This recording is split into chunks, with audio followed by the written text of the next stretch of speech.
Hey guys, it's Alex from 7th Hour Films, back again with Pokémon. It's been a while since my last Pokémon review. If you guys don't know what this is, like you're new here, you just clicked on this out of curiosity. A while back, we're talking like January, before I even started reacting to Doctor Who, I initially tried reacting to Pokémon, but the first episode was completely blocked worldwide, and it was very clear that that was going nowhere fast. Hence, I switched over to Doctor Who, which is kind of the best decision of my life.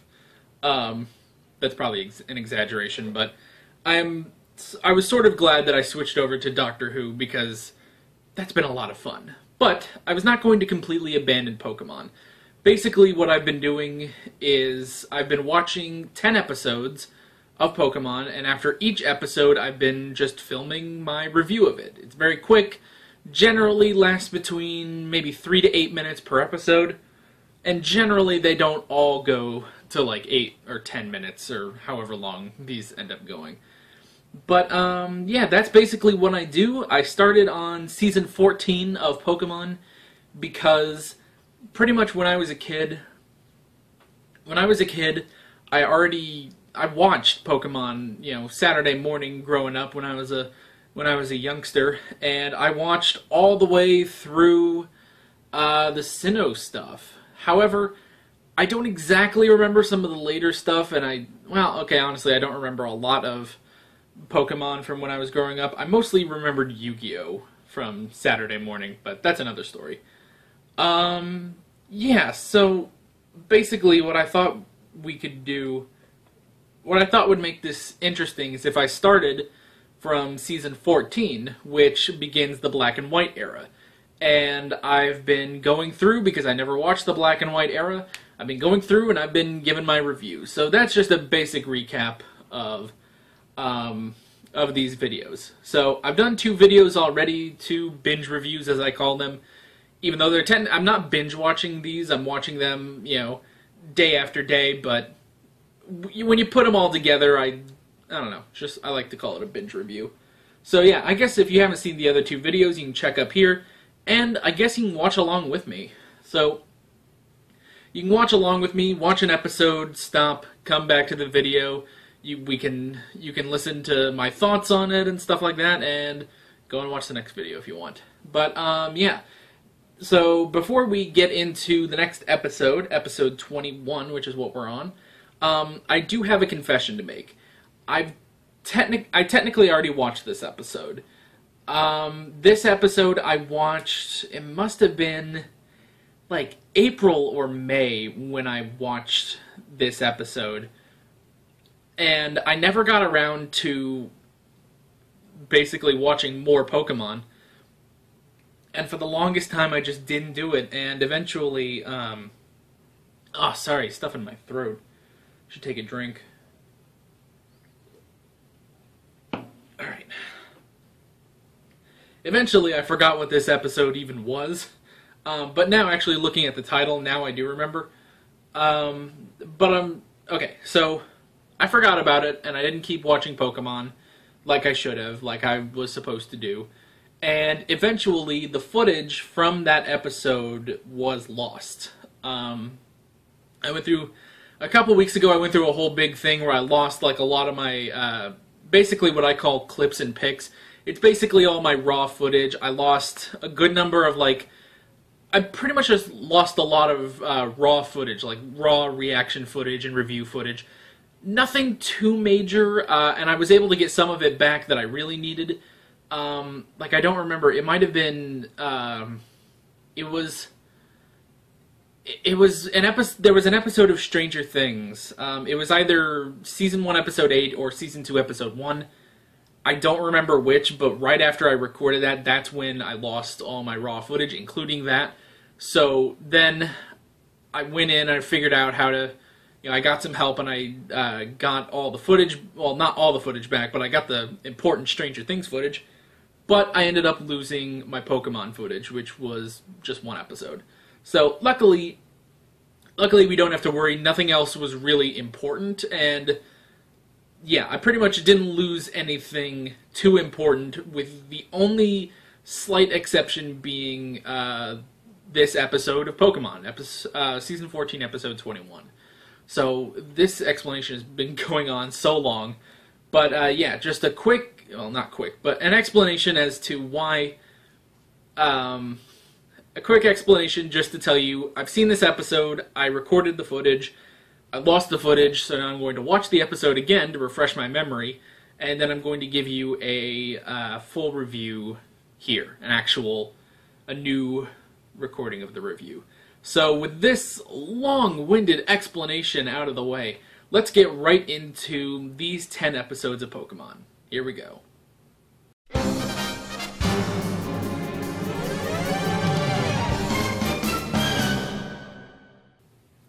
Alright, so we have episode 21, The Lost World of Gothitelle.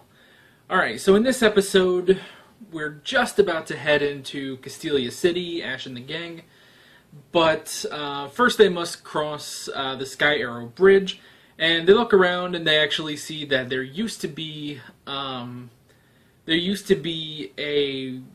ferry that used to cross the river before the bridge was built, which was pretty cool. But eventually, once the bridge was built, the ferry had to shut down. I question that a little bit. I guess it would kind of make sense that there doesn't need to be a ferry going across because, yes, there is a bridge, but I don't know. I feel like there would still be some sort of ferry service thing. Like, even if you're just going down the river, but no, just completely closes down. Ash and the gang are trying to cross the bridge when they are met with a angry Gothitelle, and Gothitelle basically sends them into another world. And eventually, they find out that this is the world of Gothitelle's memories. And this is in the past, before the Sky Arrow Bridge was built, and it's basically all the happy memories Gothitelle has before the ferry closed down. And eventually, so the ferry is run by this guy, his daughter, and they are assisted by Gothitelle. And we find out that the daughter actually grew up, and we saw her at the beginning of the episode before they went into the other world, and she comes in. She was also trapped in the other world when she was all grown up, and she basically says, after the ferry closed down, her father, and Gothitelle actually left. They moved, they packed up their stuff, and they left, and they went to go live with her uncle, but eventually she went off to medical school and lived in a dorm, so she was never around Gothitelle anymore. And it wasn't until years later that she found out that Gothitelle, mysteriously vanished, which is interesting, and evidently, Gothitelle went back to the bridge to try to relive those memories. And the girl, Sally, all grown up, says, I get it, it's always great to, remember the past and stuff, but sometimes you have to just move forward. And it works, and Gothitelle brings them all back to the real world, and yeah, things just sort of resolve themselves. So there's not a whole lot I could say about this episode. There's not a whole lot that really stands out to me. I do find it interesting that Silent figures out pretty quickly that they're in the past, which is interesting. Obviously he sees the Sky Arrow Bridge and he realizes that it hasn't been finished yet, and he's like, okay, well, that's weird.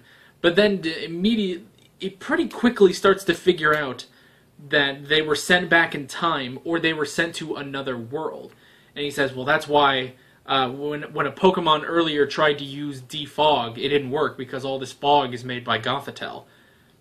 Which, I get, we got, 22 minutes to this episode, we gotta start moving things along, but I don't know, I just kind of feel like Silent really figured that out really fast. But other than that, really good episode, really interesting, and yeah, can't wait to see where we go with Castelia City. So yeah, let's move on to the next episode.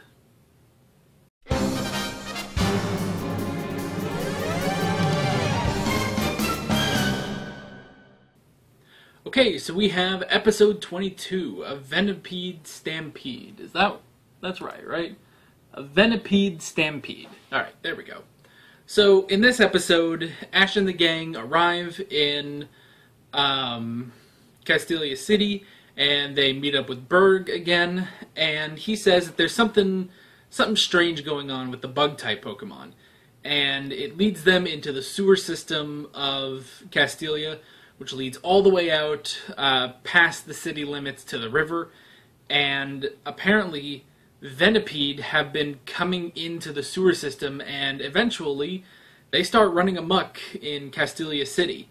So they're trying to figure out why the Venipede are there and trying to get control of the situation. We run into a couple trainers, one of them being Trip, and they're battling the Venipede, and okay, well, let me continue with the plot recap before I get into some of this stuff. They basically figure out a plan to, sorry, I got distracted by something on there, jeez, on my computer, I'm sorry about that. So they have a plan to get all the Venipede together in Central Plaza, and just so that they're not running amok throughout the entire city. And they have some resistance, mostly by Trip, but the mayor eventually, the mayor is there and he supports them eventually. And so they all get rounded up, we're all good, and then Professor Juniper comes in and says that basically there's some sort of strange high energy source in there's a strange source with a lot of energy in the desert outside of Castelia City, and that is what drove all the Venipede into Castelia. So from there Professor Juniper goes to the desert to see what's up, because this is all stemming from the desert resort. And I think Ash and the gang go with them, but I'm not sure. And Trip just heads out to the next town because he's done with this stuff.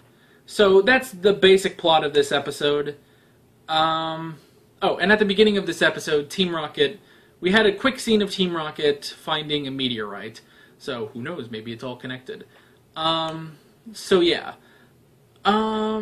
That's the basic premise of this episode, which now that I say it, there's not a lot, but I did really like this episode.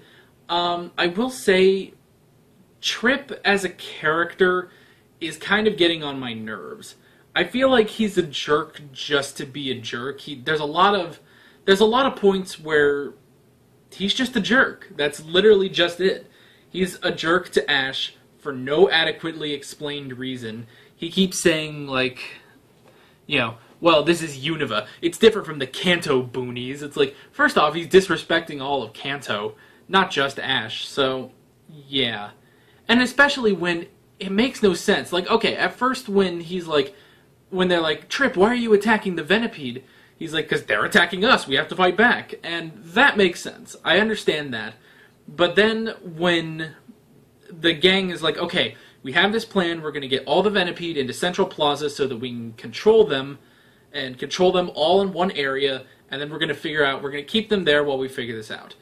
And then Trip comes in and he starts attacking them again. It's like, what the hell, dude? Stop! And he's even like, well, I know your plan is going to fail, so I'm attacking them anyway. It's like, screw you, man! Come on! You gotta let them try. You don't know that they're going to fail. So, yeah, that's the only thing. Yeah. Other than that, it's a pretty decent episode. It's interesting to hear about the Venipede. I kind of thought this might be a filler episode, just judging by the title, but this is pretty interesting that it's not just, oh, here's the random Pokemon of the episode that we have to go catch. It's like, no, here's an entire horde of these Pokemon that we have to now keep under control. And the fact that this could be tied into Team Rocket, I really love that. Because I've really been loving Team Rocket this season. Even though, which is strange because they didn't start out that way. Because the first couple episodes, they were just capturing Pikachu. And I was like, oh, great, Team Rocket's back at it again. But now that they've become, like, legit, like, spies, secret agents and stuff, they're doing a lot of espionage stuff, I really like that. So, if this has anything to do with Team Rocket, that's going to be so interesting. So I can't wait to see where we go with that. And, yeah, I guess that's basically it. Nothing really, not a whole lot stood out in this episode. Oh, there was one thing interesting. It's interesting to just see Nurse Joy do something. Like, maybe I don't remember it properly from previous seasons. Like I've said, I don't remember a lot of early Pokemon because it's been at the very least 10 years since I watched that. But I remember enough to where I can do these videos. You know, I remember the basic premise, but one thing, I don't remember Nurse Joy ever really doing anything outside of, like, the Mewtwo movie. But that's about it. So, yeah, when Nurse Joy comes out and they're like, hey, we need your Autono to help calm the Venipede. And she's like, okay. And she's like, Autono, use Calm Blast, or whatever it's called. And that's just interesting. Like, she gets her own little animation sequence of her saying an attack. And that's really cool. I like to see that Nurse Joy is actually doing something. It's not just Officer Jenny. Officer Jenny, who shows up, now that I realize it, for, like, a few lines and then drives away. It's like, wow, Officer Jenny's really ineffective here. So, yeah, really interesting. My only problem, I guess, would be Trip is just a jerk, but at the same time, sort of the way I thought about it is that I don't get why all these rivals need to be jerks. Why can't they just be rivals? Like, I don't know, because even, like, okay, in terms of rivalries in animes that I've seen, which is not that many, I don't watch too much anime, but, like, let's say Dragon Ball with Goku and Vegeta, or Yu-Gi-Oh! With Kaiba and Yugi, there's a level of respect between them that I feel is lost on Ash and Trip. Though, I mean, Ash does know that Trip is a good trainer, and, you know, he does sort of respect that, but Trip doesn't return that. Trip does not respect Ash at all, despite the fact that he's gone through every single region, pretty much. That he's gone through 4 other regions, has at least tried to battle the Elite Four. Sometimes, or, well, maybe this is later, I don't remember. I think I heard, like, you know, even challenging champions, I think. But, yeah, that, I don't know. So, yeah. I just wish that there was a level of respect between the two of them, because then it's a real rivalry, other than this guy's just a jerk. Like, yes, okay, and now let me be frank, Vegeta is a jerk, Kaiba is a jerk, but there's still a level of respect. Vegeta knows that Goku is powerful. It's like, yes, he might not really like him, and he's, you know, kind of a jerk, but there's still a level of respect. He knows that Goku is powerful. He knows Goku is more powerful than he is. He's always trying to get ahead, but he is constantly surpassed. It's the same thing with Kaiba. Kaiba knows that Yugi is the king of games, but there's still a level of respect there, because he's an amazing duelist. He hates that. He hates that Yugi is better than him, but he still respects Yugi enough because of how good a duelist he is. And there's no level of respect between Trip and Ash to where it's really not a rivalry and more of just, this guy's a jerk. So that's kind of my only thing about that. Other than that, really great episode. Had a lot of fun. Interested to see where we go. But, okay, so I had to get the Wikipedia page and the episode list to see what episode I was on. I was a little confused trying to find it. Okay, this is odd. This is odd. Okay, so after this episode, there are 2 episodes called Team Rocket versus Team Plasma Parts 1 and 2. But they don't have they don't have an English or Japanese air date. Like, were these episodes not aired? And then I look, and there's another episode here. Ash and the gang head back to Castelia City and meet Berg in the gym. And I'm not going to read too much into that. So, are we missing 2 episodes? Ooh, that could be interesting. I'm going to look for these episodes. Hang on, there's an annotation here. Oh, hello. Due to the 2011 earthquakes and tsunamis, the broadcasts of these episodes have been indefinitely postponed in Japan and the United States. The episodes were supposed to air on March 17th and 24th, 2011, respectively, in Japan. Oh, crap. The episodes just didn't air. Wait. Oh, wait. But these two, the next 2 episodes say they were aired on those dates. Oh, was there something to do with earthquakes in these episodes? And like right at that time the earthquakes hit? Uh-oh. Ooh, I'm gonna have to, now I gotta find these episodes. Now, because they don't look like they were dubbed. They don't look like they were dubbed, but evidently this is going to be an extra long clip. I'm sorry about this, but I got to find these episodes real quick, and I'm going to do this on camera. So, okay, Pokemon Black and White, Season 14. No, the episodes weren't dubbed. So let me go to subbed. Let me see. Oh, they don't have any of Pokemon subbed. Okay, this is gonna take me a second. Okay. So basically, I'm trying to figure out where these episodes are because I want to watch the episode. I want to watch all the episodes, and so okay, Black and White sub. Will this help? So we need episode... What episode? This was episode 22, so we need episode 20... Oh my gosh, they don't have them. Well, crap. They don't have those episodes. Evidently, we're missing 2 episodes, not just from the English dub, but from the Japanese version as well. Holy crap, I did not see that coming. Well, I guess I can go ahead and just read the plot descriptions. They're very short. Ash and the gang travel to the resort desert to discover more about the energy flow that made the Venipede swarm migrate to Castelia City. Okay, the next episode. Team Rocket and Team Plasma continue to fight over the meteorite as it releases unstable energies. Man, we got a 2-parter about Team Rocket and Team Plasma. The introduction of Team Plasma. We haven't seen Team Plasma yet. And they're gone. Those episodes are gone. That sucks. Man, that sucks. That does suck. So, yeah, I guess we're not watching those episodes. Yeah.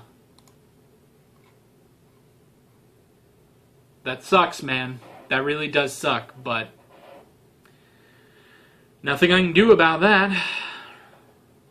Alright, well, then I guess we're just going to have to skip over those episodes. Maybe if those episodes come out someday, I'll do a video on them, but I don't know. Those were supposed to air in 2011, and it's 2018 now. I think those episodes are lost to time. That's unfortunate, but yeah. So, really long clip we had here for this episode, but yeah. Let's move on to the real next episode. Alright, here we go.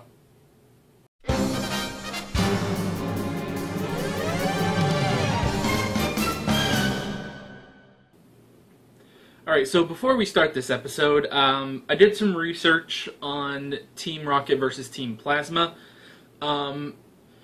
Excuse me. Apparently, not only were these episodes never aired anywhere, not in Japan, not in English, but no one has been able to find them, like, at all. There have been some clips, but that's about it. No one has the full episodes.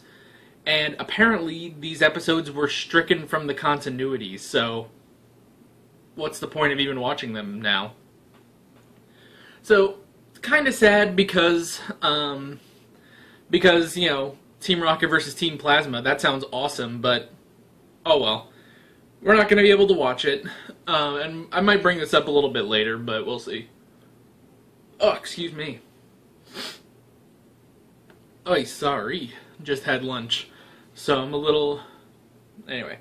So we have the, I guess now real, episode 24, Battling for the Love of Bug Types. Oh, excuse me. Jeez Louise. Okay. So, this episode is basically Ash's battle with Berg at the Castelia Gym. We don't even reference the whole Venipede thing, or Professor Juniper, or none of that. None of that is referenced, so let's just forget about that.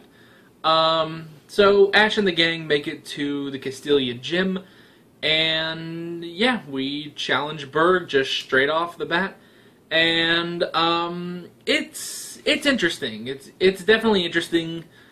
Maybe even a little better than the last two gym badges we've had. So yeah, Berg sends out his Dwebble first, and they make note that this Dwebble's rock looks different from the rock that Silent's Dwebble has, and they bring that up a little bit later. And Ash sends out his Tepeg, which is a good choice, and we have a battle, and they say... Berg basically says that his Dwebble is very agile and very lightweight compared to most Dwebbles because his rock is actually a special rock. Not many Dwebbles have this kind of rock, and it makes it... the rock is very, very light. Despite being the general size of a normal Dwebble rock, it's very light, so this makes his Dwebble actually a very formidable foe. And, so... oh, excuse me. So, Dwebble ends up beating Tepeg, and... yeah. So, it's pretty cool that they do the whole... I like that they bring in physics to this. Like, it's not just... because in the games, I mean... maybe you get that. I never really got in-depth with Pokemon and stats and stuff. When I play the Pokemon games, I just go for the coolest Pokemon.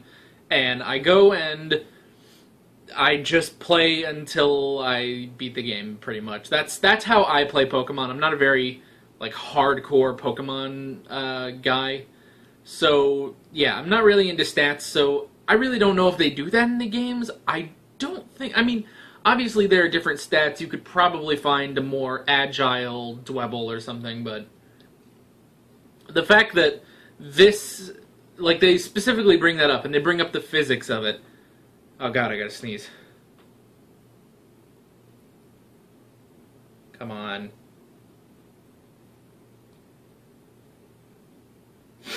Nope, didn't sneeze. Sorry. Oi. Give me a sec. Alright. Alrighty. So yeah, I really like that they bring in physics to this, like, because normally you just have Pokemon, they're pretty much, you know, every Pokemon is sort of alike, well, within their own, like, Pokemon species, like, so if you see a Dwebble, you've seen 1,000 of them, it's sort of that sort of thing, so I like that they differentiate it from the Dwebble that Silent caught, just with physics, and I really like... I don't know. I like that they bring in the physics of the different rocks and making, like, a lighter rock makes Dwebble stronger. So that's pretty cool. It beats Tepeg, and Ash sends out Sawaddle, I think. I need to One second. Okay, yeah, Sawaddle. Sorry about that. I basically just pulled up the Wikipedia description because I need to... Sometimes I need to remind myself on Pokemon names. Sometimes I just don't remember them. So yeah.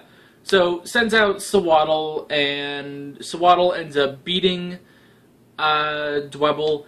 And another thing I like, again, sort of physics, is that generally the way that Ash has Sawaddle dodge an attack is by using String Shot and pretty much becoming Spider-Man. Like, it shoots a String Shot and then swings away. I really like that. So, the next Pokemon that Berg sends out is Whirlipede, basically the evolved form of Venipede. I'm wondering if he had a Venipede from these two episodes of Team Rocket versus Team Plasma and it evolved. I don't know, maybe he just has a Whirlipede, it's entirely possible. So, he has that, and then eventually Sawaddle evolves into Swadloon, which is interesting. It's also interesting that it evolves just in the middle of a battle, which I suppose you would think would make sense, but then, like, the anime does try to stick to the mechanics of the game, like, you know, the whole, you can only have 6 Pokemon and stuff like that, but, yeah, differing from the games, in the middle of a battle, a Pokemon can evolve, apparently. So that's pretty cool. It defeats Whirlipede, and Berg calls out Leavanny, yeah. Calls out Leavanny, and yeah, it defeats Swadloon, and Ash brings out Pikachu. It's nice, once again, I've said this in a couple episodes, but it's nice. I like when Pikachu does stuff, because honestly, Pikachu doesn't actually do a lot, and maybe it's because we're still technically in early episodes. We're maybe around halfway through the season, but we're still showing off a lot of Unova Pokemon. So, yeah, and they kind of do the whole physics thing again, yeah, they sort of do more stuff with physics, like, and they did this with Swadloon a little bit, like, when it gets trapped in, like, String Shot, Pikachu can't get out of it, and it actually, like, cripples his moves. Like, he can't do an accurate Thunderbolt, which is interesting. Like, he's off balance because of all the string on him. So, because of that, when Leavanny shoots off a Leaf Storm, then Pikachu actually jumps into it and spins around so that all the leaves hit all the string on him and get it off of him. So I really like that. And then Ash beats Leavanny and wins the Insect Badge. And that's pretty much that for the main plot. And then we get a scene of Jesse, James, and Meowth. They're trying to contact Giovanni for the next mission, but Giovanni is not answering their calls, basically. And like, I guess Giovanni's receptionist is like, well, he's in meetings. And it's like, well, he was in meetings yesterday. And it's like, well, he's in a lot of meetings, alright? Look, just come up with your own mission and do the best you can. Bye. Click. And she's gone, so I'm wondering if that's just fallout from Team Rocket versus Team Plasma. Maybe Team Rocket ended up losing that battle, so we're still technically getting a little bit of that. Like, that's still, like, vaguely in continuity, even though the events and stuff are, I guess, they're not canon anymore.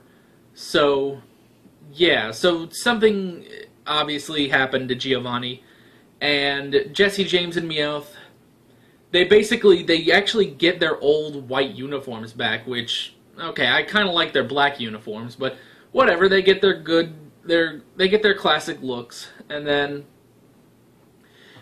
they basically say, well, we know the mission that we need to be doing, and that's catching that Pikachu, and it's like, oh, great, way to just shoot yourself in the foot. It's like we've been building up so much good stuff with Team Rocket, and then we get two episodes of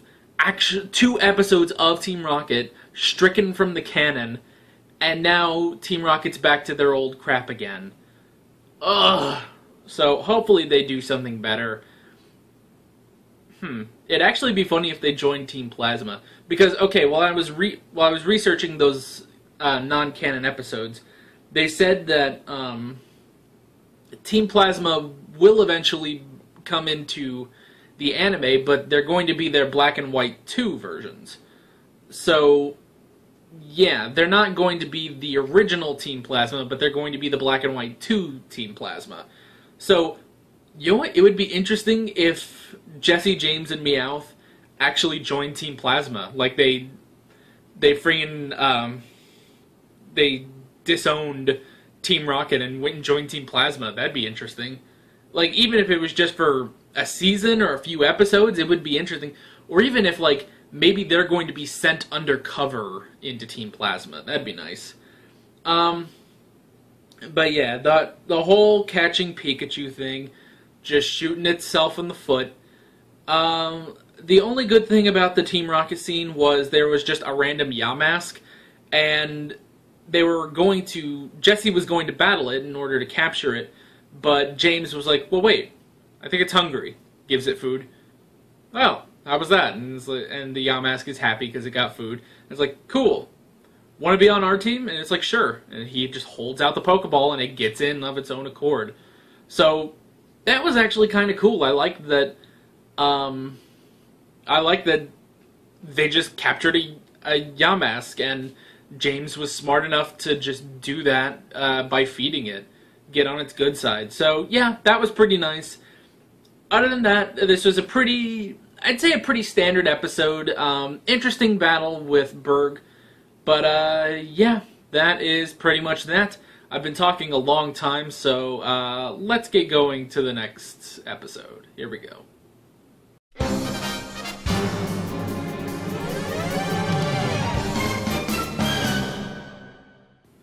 Okay, so we have episode 25, Emolga the Iresistible. So basically, we're on our way to Nimbasa City, so that we can challenge the gym leader there, and Ash and the gang meet up with Bianca. Bianca, who, last time we saw her, I really didn't care for her. I didn't think that she was a good character. I really didn't like her. I thought she was annoying. But in that episode with Bianca, I said that was a really good Ash episode. And interestingly enough, this is a very good Iris episode. So it's interesting that we keep bringing back Bianca so that our main characters can really shine in an episode. So that's interesting. So they're all having dinner, and they're eating some apples too for dessert, and eventually an Emolga shows up and is trying to figure out ways to take their apples. And in the process of being irresistible, as the title claims, Axew actually develops a crush on Emolga, and Emolga figures out, okay, cool, I can use this to my advantage and get apples. But problem comes in when Bianca becomes hell-bent on capturing this Emolga, and Emolga has wants nothing to do with it. So yeah, we get some conflict with that, and basically the whole episode is Iris and Axew are trying to get Emolga and then get back to the team, and basically protecting it from, like, swoobats, and Bianca trying her best to get this Emolga, but failing at every corner, because Emolga just does not want to be Bianca's Pokemon. And I gotta say, yeah, Bianca's really annoying. I do not like Bianca in this show. She is incredibly annoying, and it's just so strange. But yeah, this episode, her constant, like, well, no, I'm going to get Emolga, you know, so get over it. And it's like, okay then. And there was one point, they're like walking through a forest. It's Bianca, Silent, and Ash, and Pikachu, obviously. And they see some like rustling in the trees. And Bianca's like, oh, well, that has to be Emolga. And Silent's like, I don't know, that doesn't really sound like an Emolga. I think that's a different Pokemon. And Bianca's just like, well, you're wrong. That's Emolga. And she goes and attacks, and it's like this huge, what was it called? Galvantula. It's basically a giant electric tarantula, which is really cool. And yeah, so we get this. So basically, the whole episode is Bianca is annoying and is determined to get this Emolga, and Emolga does not want to be a part of her, does not want to be a part of her team, and really, Emolga starts to get to know Iris and Axew, and really starts to like them, but Bianca is still determined, and at the end, Emolga kind of goes away for a little bit, and Bianca finally gives up. She's like, okay, I guess I won't get that Emolga after all. And then Emolga shows up and then gets into Iris's arms, and Ash is like, oh, I think Emolga wants to be your new Pokemon, Iris. And she's like, oh, cool. And like pulls out a Pokeball, and you can just see, like, you can see on Bianca, she's like doing that. She's doing that weird thing where you get like a napkin. I don't have anything to properly demonstrate it, but you get like a napkin, you bite part of it, and you pull it, like, whatever that weird thing is that I've seen in anime before. And sure enough, Emolga is now Iris's new Pokemon. And pretty much while I was watching it, I was thinking, man, this is like the most satisfying ending, that Bianca doesn't get her way. It's like, yes! So that was interesting. Yeah, that's basically it. Yeah, nothing else really big about this episode. Just really did not like Bianca, do not like her, do not want at all. But this was a really good Iris episode, and it's nice that Iris now has another usable Pokemon. Because, you know, Axew still has its problems with Dragon Rage, and Excadrill, which Iris actually brings out in this episode, still doesn't do anything, so yeah. So it's nice that Iris now has a fully functioning Pokemon, so that's really nice. But yeah, other than that, there's really nothing else. No Team Rocket scenes, no nothing. So yeah, that is basically that. On to the next episode.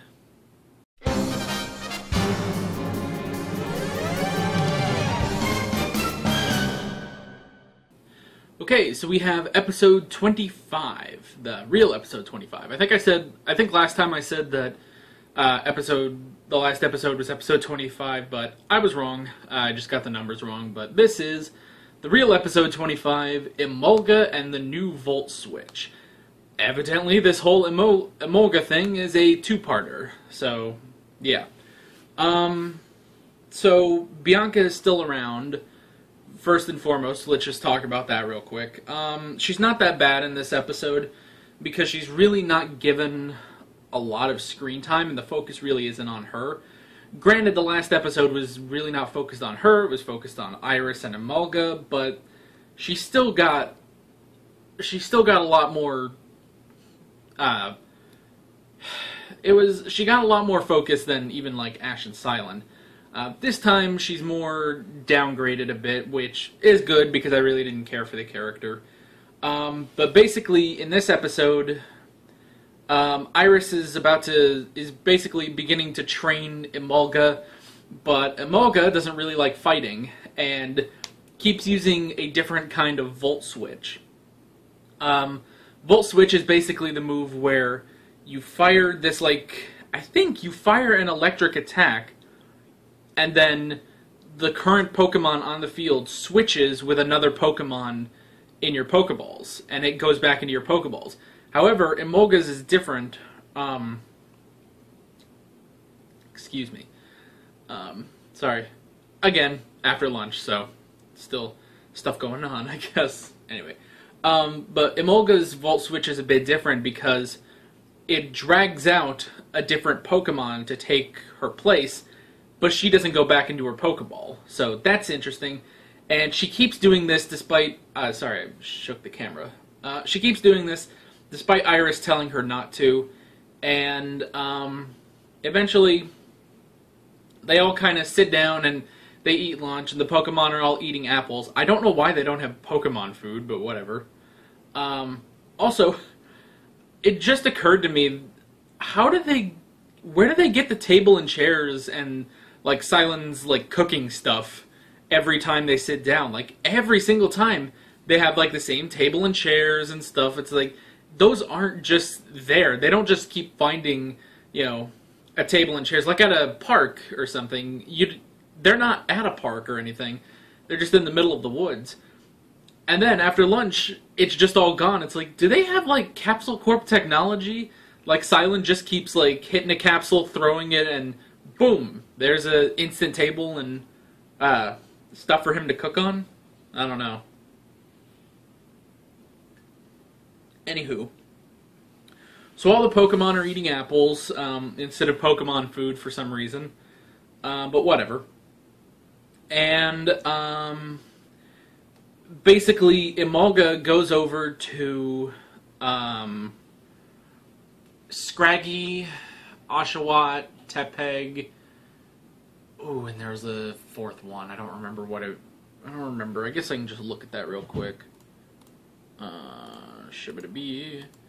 Shibba-ba-dee-ba.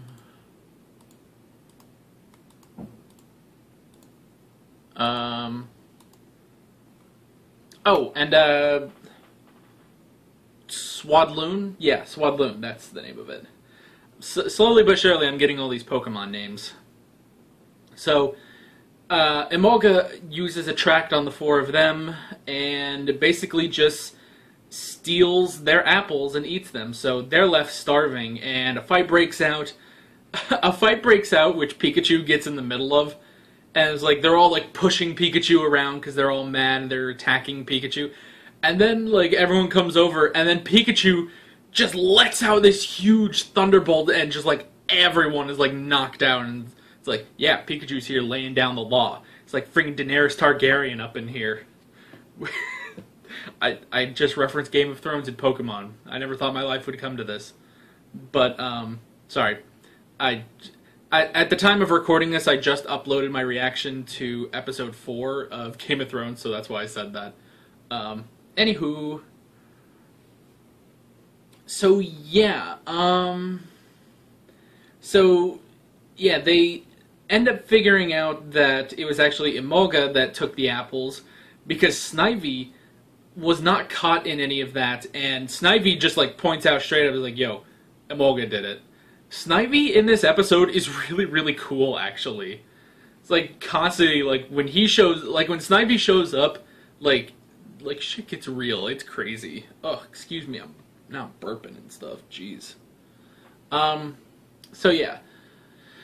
So Snivy is really cool, and it's like, and he kind of, pretty much, he's starting to lay down the law with Emolga, and while also helping when Emolga gets into trouble later with the Semi-Seer. So, there's that, and yeah, they run into a Semi-Seer, there's a Pokemon battle, and eventually, like, I think Oshawott is actually, like, damaged, like, gets hurt and is kind of knocked out by Semi-Seer. And Emolga's like, well, I'm gonna run away now. It's like, well, bye, I'm not gonna fight. And Axio's like, no, wait, we gotta get Oshawott. And Emolga's like, I can't, no, I don't wanna. And then, just before the two of them are attacked, then Snivy comes in and helps them. And then we basically get a team-up with Snivy and Emolga battling the Semi-Seer. Semi-Seers, which are friggin' huge, apparently. Like, good grief. So, yeah. Hopefully, we get, like, a I mean, okay, so that's basically the episode, and at the end, Emolga, like, gives Snivy an apple, and, because it's like, they're friends, but they don't really like each other. Like, they're doing the thing where it's like, they both look at each other, and then they both just go, like that, so, yeah, so that's kind of that.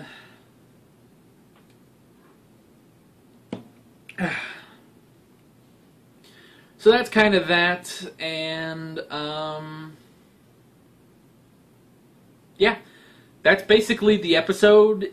It was alright. Oh, at the end of the episode, Bianca left, because, Ash mentioned that he's ready for his 4th gym battle, and, then tells Bianca that he got a badge at Castelia City, so she's off to go get her badge.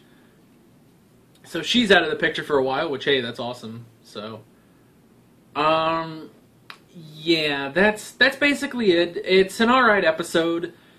Emolga got a little annoying throughout this episode, but I get what they're doing. It is interesting to see this kind of personality on a Pokemon. This Pokemon that really doesn't want to battle, that doesn't listen immediately to their master, although Pikachu kind of did that at the beginning.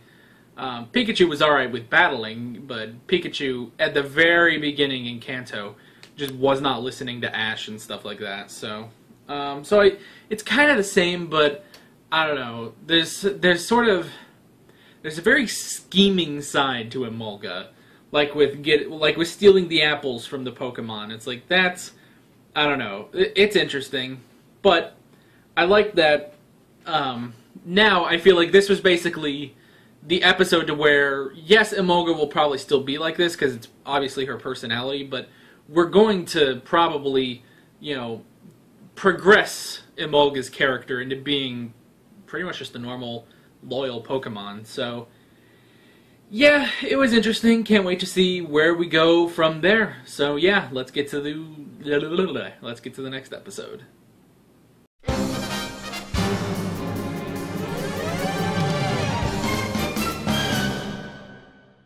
Okay, we're on to episode 26, Scare at the Litwick Mansion. Interesting episode, really fun.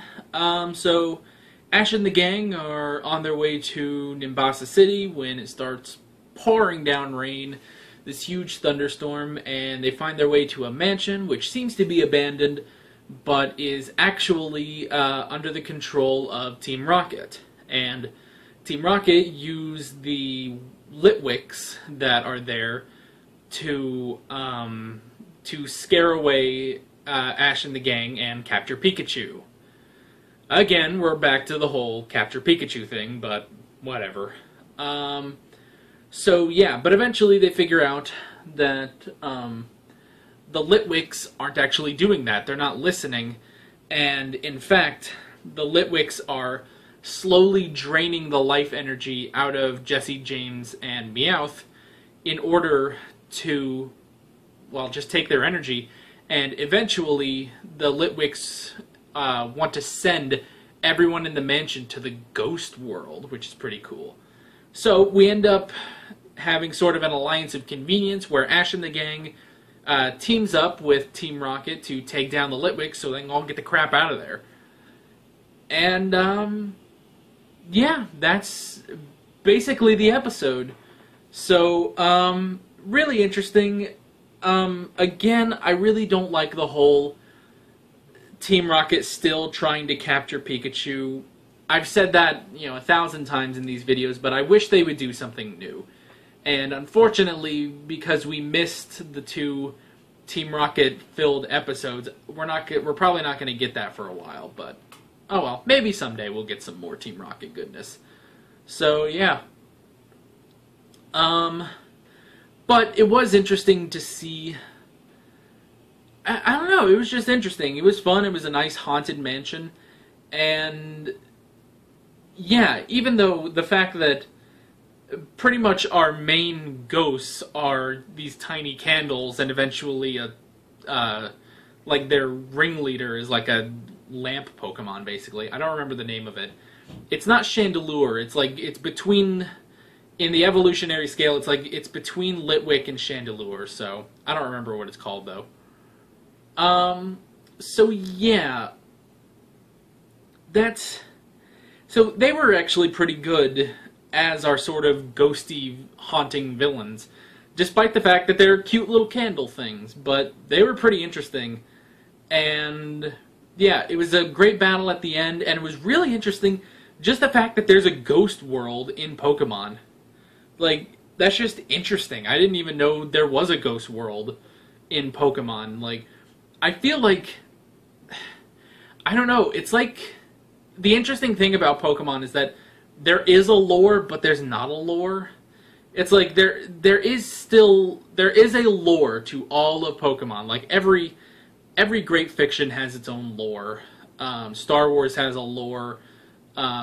Everything, trying to think of other examples, but like, there's a lore to Harry Potter, there's lore to, like Lord of the Rings or something, and Pokemon also has its own lore, but I feel like they just kind of make it up as they go along, like, oh, the Litwicks are trying to drag you to the ghost world. Okay, 5 shows in, 14 seasons in, we're finally getting a ghost world. It's interesting, but I feel like it doesn't necessarily focus on a lore itself. It just kind of brings things up as it goes along. And as it brings stuff up, it all still kind of works. It's like, well, there's a ghost world. It's like, okay, it makes sense. They're ghost Pokemon anyway, so it makes sense. So I did like that. Other than that, great scares. It was a lot of fun. The Litwick did some creative things, I will say. Not just going and scaring, but like getting a bunch of things together as like this like weird man made of different household items and like a bust with a head on it, like as the head. I thought that was funny. So yeah, really interesting. Yeah, interesting. It'll be interesting to see where we go from here, and hopefully Team Rocket gets good again. I really hope that this season they get better. Also, just as a quick side note about these videos, initially in these videos I said that there were 50 episodes in this season.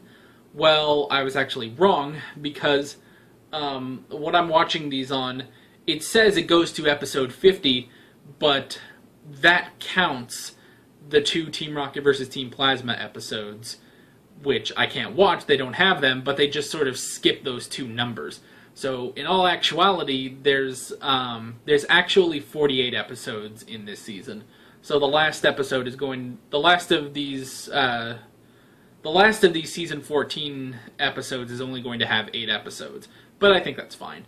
And also, I didn't skip over the numbers in this video, because since those 2 episodes are, stricken from the canon, I don't count those as episode numbers now. They're just like alternative episodes. So yeah, and plus on Bulbapedia, they have like a whole list of all the episodes, and they don't skip the numbers. So I'm not skipping the numbers, and we're just going to have 48 episodes for Season 14. And yeah, the last video, basically the 5th video for Season 14, is only going to have 8 episodes. So just something I thought I'd clarify right now. And yeah, that's basically that. Let's move on to the next episode.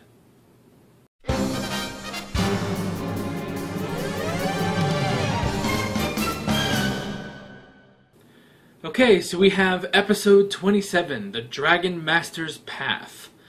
In this one, Ash and the gang are just going about their business on their way to Nimbasa City when they run into a Druddigan, who is actually the Pokemon of a girl named, I think it was Emmy?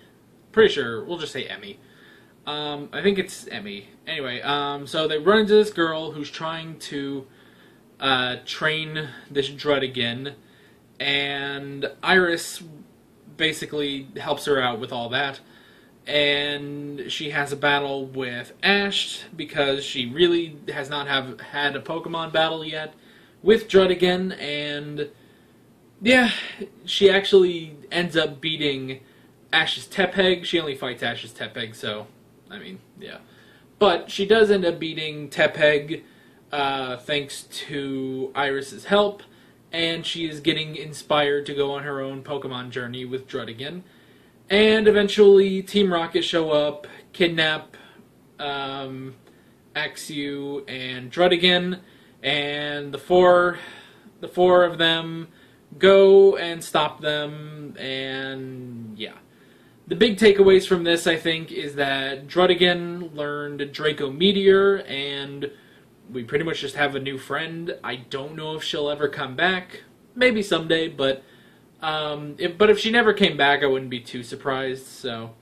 So she kind of goes off on her own for her own Pokemon journey, and then Axew finally figures out how to actually use Dragon Rage, because before that, Axew had only just he starts to build up all the energy for Dragon Rage and then just explodes. Obviously, he doesn't blow up into pieces, but it's still it goes off inside of him and causes this huge explosion that hits pretty much everyone. Now he's actually figured out. He's basically mastered it to where now he just opens his mouth. So he's actually figured out, open your mouth and it fires. So finally, he's got Dragon Rage down, and that's the big takeaway from this. Honestly, it's the only thing big that changes. Other than that, it's a normal Pokemon episode with Team Rocket trying to kidnap Pikachu and stuff, which is so repetitive and boring, but I've talked about it a million times, so there's no point in even continuing to talk about that. Other than that, there's really nothing else in this episode of worth mentioning, other than at the end when Emmy goes off to her Pokemon journey, and Iris pretty much just is now determined to become a Dragon Master, which is pretty cool. I'm sure that'll come up again at some point. But yeah, other than that, really nothing to this episode, which is a shame. But it was good, it was fun. I don't know, ready for something better. That's pretty much that. So yeah, on to the next episode.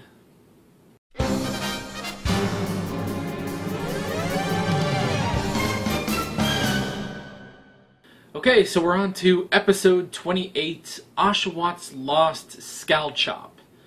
So, as the name implies, Oshawott loses its Scalchop, basically, in a battle with a Blitzel, who is the Pokemon of a trainer named Stefan, but Ash keeps mispronouncing it and just calls him Stefan, which is a weird running joke that Ash just never learns how to actually pronounce his name. But whatever. So that happens, and basically, initially we start looking for the Scalchop, but they eventually just kind of give up, and Silent actually has his Dwebble create a new Scalchop made of rock. The problem is, it's kind of bigger than Oshawott is, and Oshawott can't really use it properly. So, the rest of the episode is basically Ash and Oshawott training to get stronger. And, they're doing, push-ups and stuff. And, while Oshawott is doing push-ups, he actually has the giant, Scalchop on his back and he's pushing that up. So, it's very, it's basically just weighted training. It's very Dragon Ball. He's doing some Turtle Hermit training. So, yeah. Eventually, Ash and Oshawott challenge Stefan again and his Blitzel.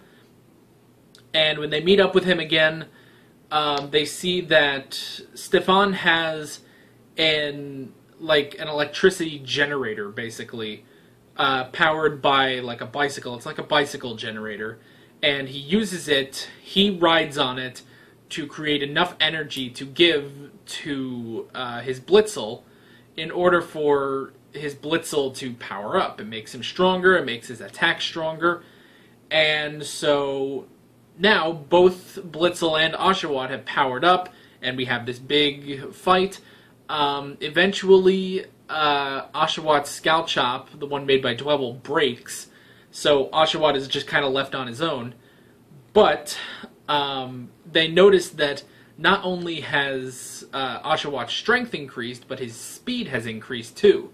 So he's dodging attacks left and right, and because his strength is also improved, he's going in for tackles on Blitzel, which is really working. But Blitzel then starts doing flame charges, and so Ash has to take a risk with Aqua Jet because Oshawott doesn't really have good aim with Aqua Jet. It's like, it's great speed and power, but he has no control over it. But it's really the last thing that he can do. So Ash goes ahead with it. He says, go ahead, use Aqua Jet. And Blitzel starts using Flame Charge, and they both start like flying around everywhere. And eventually they're just so close, and they're both on the same path, and they eventually just hit this giant rock. And the good thing is, basically we get our difference in training. Blitzel is knocked out, but Oshawott isn't. And they don't come right out and say this, but honestly the reason for that is because that the way that Oshawott was being trained, it wasn't just that he was doing push-ups and stuff. It was also that he was, trying to use the giant Scalchop effectively, so Pikachu was throwing thunderbolts at him. And basically this built up Oshawott's endurance, so that when both Pokemon collided into the rock, Oshawott had enough endurance, so he survived, basically. And Blitzel didn't. Well, okay, Blitzel was knocked out. Saying that Blitzel doesn't survive is kind of morbid, so yeah. And then at the end, Axew finds the actual Scalchop. And yeah, pretty good episode. I really liked it. It was interesting seeing them train.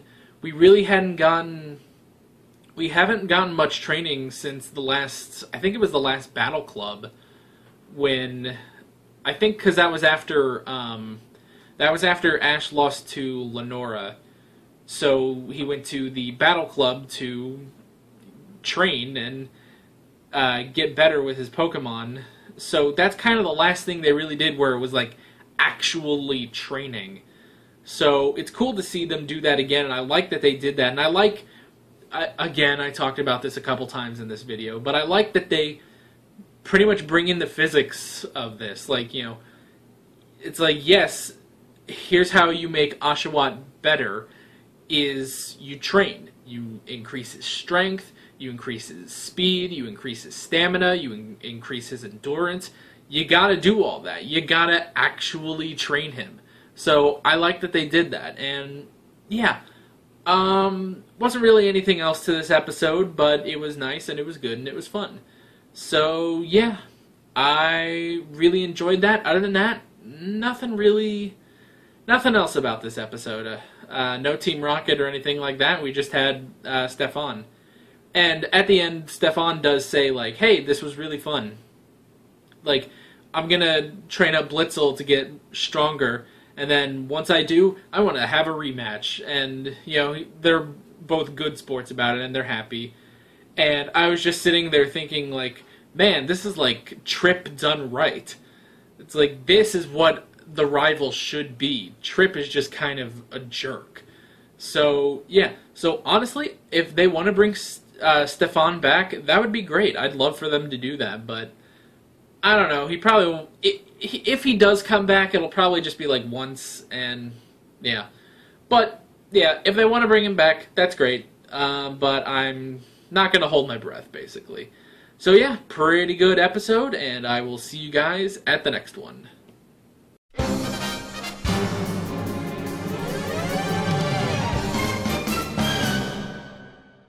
Okay, so we have episode 29, Cottonee in Love. This is probably going to be a short segment because there's really not a lot I can talk about here.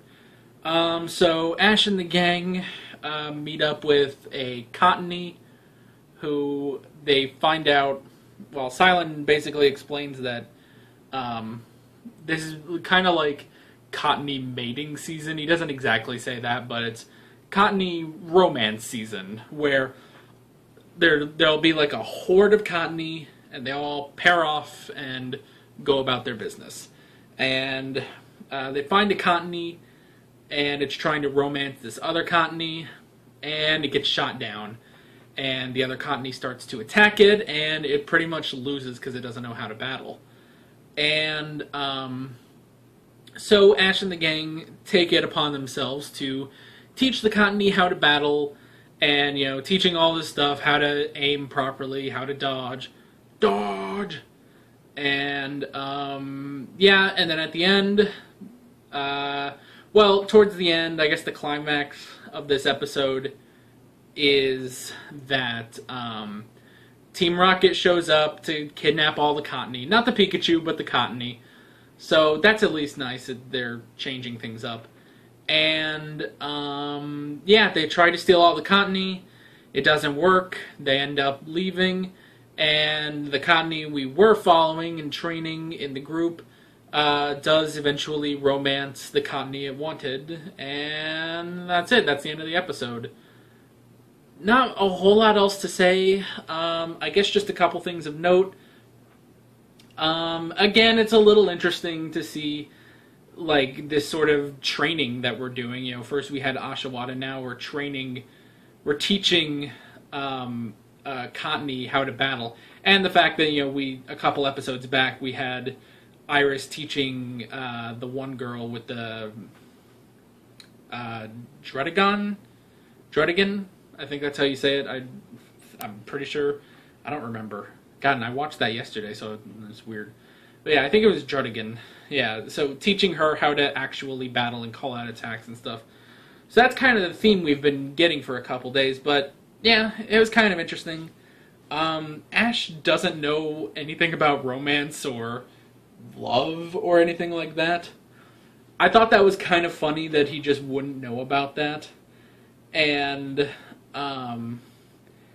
this is the only point where when Iris says, like, oh, you're such a kid, like, then it's kind of warranted. It's like, this guy doesn't know anything about that. So I'll give her that, but other than that, every time she says that he's just a kid, I hate that so much. And, so yeah, Ash, very much like Goku in this episode, just doesn't know anything about romance. So yeah, and then there's this running joke throughout the episode where, like, when Iris is talking, she's also eating an apple. And Silent's like, well, that probably would have sounded better if you weren't eating an apple. They do this, like, 4 or 5 times, and after the third time, I'm like, shut up! No one cares that she's eating a friggin' apple! It's like, who cares? Shut up! No one cares! Just stop! So yeah, it was an okay episode, it was perfectly harmless, but ready to get to something different. Let's get to Nimbasa City already. I'm getting tired of these filler episodes. So yeah, let's move on to the next episode.